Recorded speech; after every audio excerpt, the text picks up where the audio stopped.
जय हिंद, नमस्कार। मैं हूं अनुज त्रिपाठी और आज मैं आप लोगों के बीच में बहुत ही चिरपरिचित विषय पे बात करने आया हूं। आज का विषय हमारा होगा भारतीय व्यायाम पद्धति और भारतीय योग शैली के ऊपर है।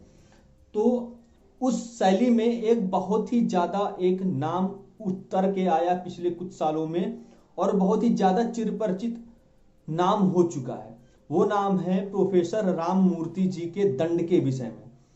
तो क्या जो लोग आपको प्रोफेसर राम मूर्ति जी के दंड के रूप में दिखा रहे हैं, क्या वो वास्तविक प्रोफेसर राम मूर्ति जी के दंड हैं या उस दंड का बिगड़ा हुआ रूप है?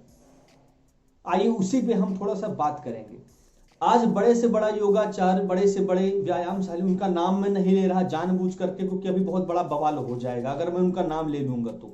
क्यों? क्योंकि उनके पास स्ट्रेंथ है, पैसा है, पावर है, नाम और पहचान है, फिर भी वो उस चीजों का गलत तरीके से इस्तेमाल करके गलत तरीका बता रहे हैं ताकि हमारी व्यायाम पद्धति और हमारी व्यायाम शैली को पूरी तरह से लोग मजाक उड़ा के रख दें। पहली बात, जो राममूर्ति जी के दंड के रूप में फेमस है वो वास्तविक दंड राममूर्ति जी की नहीं है। उस पर भी मैं आपको अभी करके दिखाऊंगा कि राममूर्ति जी के वास्तविक दंड कौन से हैं और उनका बिगड़ा हुआ स्वरूप क्या है, उसके बारे में भी थोड़ा सा बात करूंगा। लेकिन उससे पहले मैं आपसे बोल देना चाहता हूं, अगर आप YouTube में वीडियो देख रहे हैं तो चैनल को सब्सक्राइब करिए, वीडियो लाइक करिए, कमेंट करिए, शेयर करिए। फेसबुक में देख रहे हैं तो फेसबुक में पेज को लाइक करिए और वीडियो को शेयर करिए। और अगर आप भारतीय संस्कृति और भारतीय पद्धति का दिल से सम्मान करते हैं, भारतीय योग पद्धति का, भारतीय संस्कृति का दिल से सम्मान करते हैं, तो इस वीडियो को पूरा देखिएगा और समझिएगा कि वास्तविकता क्या है और वास्तविकता के नाम पर लोगों को बरगलाते कैसे हैं। तो आप थोड़ा समझिए, जो हमारा योग पद्धति है, जो हमारी व्यायाम शैली है, ये योग के अंतर्गत आती है। योग के 3 भाग बनाए गए हैं। पहला भाग है ध्यान योग, दूसरा भाग है व्यायाम योग, तीसरा भाग है योग आसन। तो ये 3 कैटेगरी बनाई गई है। ध्यान योग यानी कि मेडिटेशन, वो छोटे बच्चे से लेकर के बड़े बुजुर्ग तक करते हैं। दूसरा है व्यायाम योग बहुत ही पावरफुल होता है। व्यायाम योग शरीर को बलिष्ठ बनाने के लिए और शरीर में ताकत भरने के लिए, रक्त संचार को तेज करने के लिए और भी शक्ति अर्जित करने के लिए व्यायाम योग किया जाता था। तो 60 साल की उम्र के बाद लोग योग व्यायाम की जगह योग आसन करने लगते थे। क्यों? एक उम्र के बाद हड्डियां और मांसपेशियों में कमजोरी आने लगती, जिस वजह से फुल पावर से आप अपनी व्यायाम नहीं कर सकते। इसलिए योग को 3 भागों में बांट दिया गया है। ध्यान योग, दूसरा व्यायाम योग, तीसरा योग आसन। तो ध्यान योग हर उम्र के लोग करते हैं। क्यों? दिमाग को शांत करने के लिए, मेडिटेशन करने के लिए, ध्यान को केंद्रित करने के लिए। व्यायाम योग आसन से 10 गुना ज्यादा शक्तिशाली होता है और उससे 10 गुना ज्यादा शक्ति अर्जित करवाता है। और सारे आसन योग आसन के ही होते हैं, लेकिन उसको थोड़ा शक्तिशाली रूप से अभ्यास में लिया जाता है, इसलिए उसका नाम हो गया योग व्यायाम।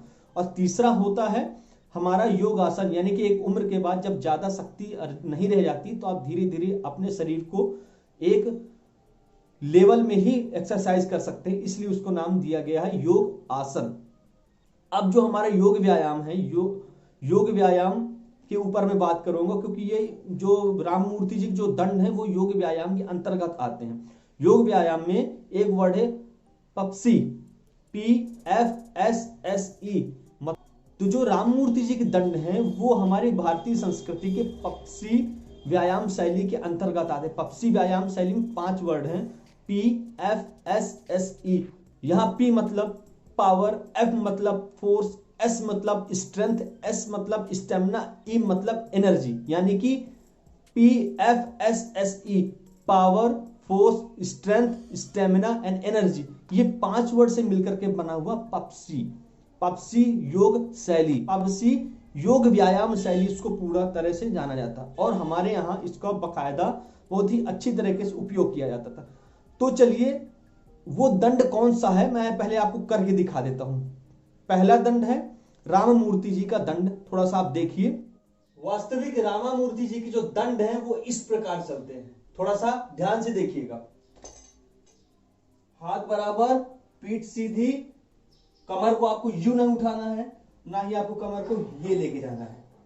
बराबर रहेगा हाथ और आपका कंधा, यहां से ध्यान ये रहे आपके ट्राइसेप्स में लोड पड़े और आपको सीधा नीचे जाना है। पंजे से आगे आना है, वापस पीछे आना है और सीधा खड़ा होकर के ट्राइसेप्स में लोड देना है। अगेन देखिए 1 2 3 4। तो ये थे राममूर्ति जी के वास्तविक दंड। लोग इनका अब बिगड़ा हुआ स्वरूप मारने लग गए हैं, जो रामामूर्ति जी दंड नहीं, दंड तो हैं लेकिन रामामूर्ति जी की तरह दंड नहीं है। वो कौन से दंड लोग अब मारने लग गए हैं रामामूर्ति जी के नाम पर, वो थोड़ा सा देखिए आप लोग। अब रामामूर्ति जी के नाम पे लोग दंड ये मारते हैं 1 2 3 4, यानी कि स्पीड में 1 2।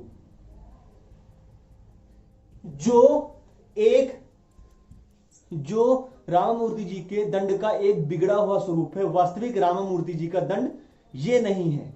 राममूर्ति जी का दंड पहले वाला है जो मारा जाता है तरीके से। तो आपने देख लिया होगा कि राममूर्ति जी का वास्तविक दंड कौन सा है और उसका बिगड़ा हुआ स्वरूप कौन सा है। हमारी भारतीय पद्धति में पप्सी, आज मैं सिर्फ राममूर्ति जी के दंड के ऊपर ये वीडियो बना रहा हूं कि उसका वास्तविक स्वरूप क्या है, और मैं कल वीडियो बनाऊंगा पप्सी व्यायाम शैली में 15 अभ्यास बताए गए हैं जो पूरे शरीर को अभ्यास करके मजबूत बनाने की पूरी पद्धति, वो उसकी वीडियो मैं आपको कल बना के दूंगा। लेकिन थोड़ा सा आज हम बात करते हैं हमारी योग व्यायाम पद्धति के ऊपर।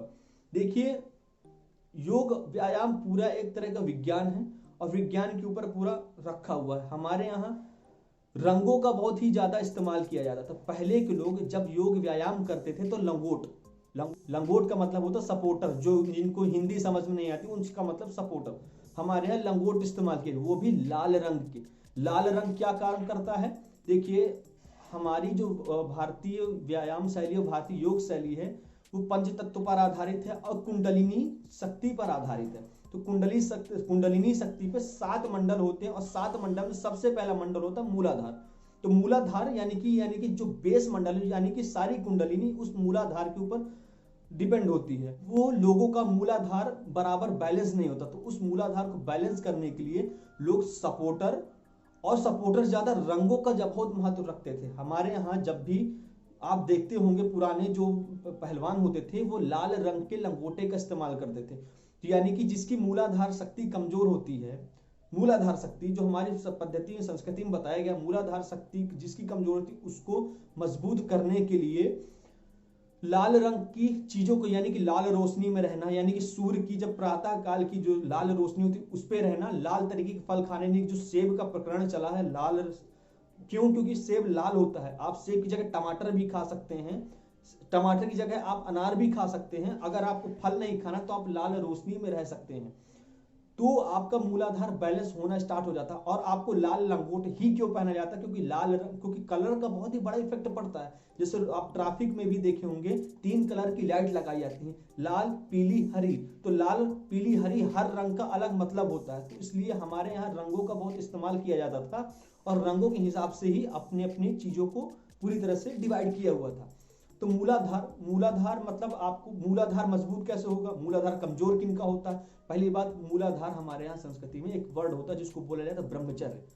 अब ब्रह्मचर्य शक्ति, अब इंग्लिश वालों को जिनको हिंदी समझ में नहीं आती उनको ब्रह्मचर्य का मतलब समझ में नहीं आता। जो जिम करते हैं उनको सीधा एक सिंपल सा वर्ड है उनके लिए टेस्टोस्टेरोन लेवल, यानी कि एक्सरसाइज करने के लिए टेस्टोस्टेरोन का बहुत ही इंपॉर्टेंट रोल होता है। वैसे ही हिंदी में टेस्टोस्टेरोन को ब्रह्मचर्य शक्ति बोला जाता है, यानी कि अंदर की ब्रह्मचर्य शक्ति को ही टेस्टोस्टेरोन बोला जाता है। तो उसी को मजबूत करने के लंगोटा और लाल रंग का इस्तेमाल करके ही व्यायाम पद्धति की जाती थी। तो हमारे यहाँ हमारी संस्कृति जो थी बहुत ही वैज्ञानिक तरीके से उसका इस्तेमाल करके ही व्यायाम किया जाता था। तो आजकल राममूर्ति जी के नाम पे गलत तरीके से उनका नाम लेकर उनका नाम बदनाम करना, ये कहाँ का सही मैटर है?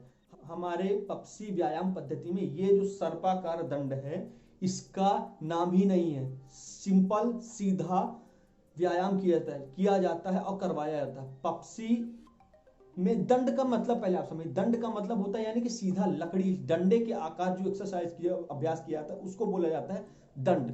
अब दंड 2 प्रकार के होते हैं, एक होता है पैरेलल और एक होता है सीधा। पड़ा और खड़ा, दो तरीके के दंड, यानी कि एक होता पुशअप्स और एक होता है स्क्वाट्स। तो दंड और दंड बैठक दो तरीके, तो इन्हीं एक्सरसाइज पे सबसे ज्यादा ध्यान दिया है। लेकिन 15 तरीके की एक्सरसाइज है, मैं आपको कल वीडियो बना के पूरा एक एक एक्सरसाइज बताऊंगा कि पपसी व्यायाम पद्धति में कौन कौन सी एक्सरसाइज होती हैं। लेकिन आजकल सिर्फ लोग अपना नाम ज्यादा करने के चक्कर में हमारी संस्कृति का पूरी तरह से नाश किए जा रहे हैं। सबसे पहले अगर आप उस जगह पर, आप उस लेवल पे बैठे हैं तो, और आप भारत को रिप्रेजेंटेट कर रहे हैं, तो भारत को रिप्रेजेंटेट कर रहे हैं तो भारत की वास्तविक कला और वास्तविक गुण, वास्तविक रूप क्या है आप उसको दिखाइए, ना कि बिगड़ा हुआ रूप को। और जो सर्पाकार दंड है, वास्तविक राय से लोगों को बुरा लगे, कि बड़े बड़े पहलवानों को बुरा लगे, क्योंकि वो उसी दंड का उपयोग करते हुए चले आ रहे हैं सालों से।